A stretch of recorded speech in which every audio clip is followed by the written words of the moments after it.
Het Nationaal Amateur Speelfilmfestival in Snits heeft dit jaar een recordtal deelnemers. Er binnen zo'n 25 films in Stuart, 21 werden er toond. Het festival is 4 lien ontstaan. Wij hebben in 2008 een speelfilm gemaakt en dat was zo goed bevallen dat we dachten we moeten dat laten zien. En er was in heel Nederland geen één speelfilmfestival, dus wij dachten nou we gaan het gewoon doen. De zaal zit vol met filmmakers en familieleden. Onder haar ben ik 2 Frieske filmmakers. Zij maken Henk van der Brug de film Vermist. Dat hebben we vermist omdat ik wel actueel ben. Op mij dat ik bij vermist ben.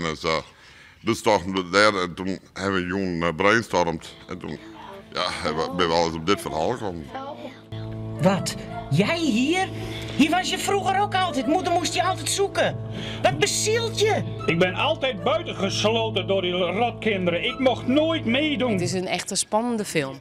Ja, nou ja, dat hebben we er wel ingebracht. Maar ja, ik ben amateur, dus ik ben net wat de jury ervan zijn. Maar ik bedoel, er willen wel fouten maken. Zo.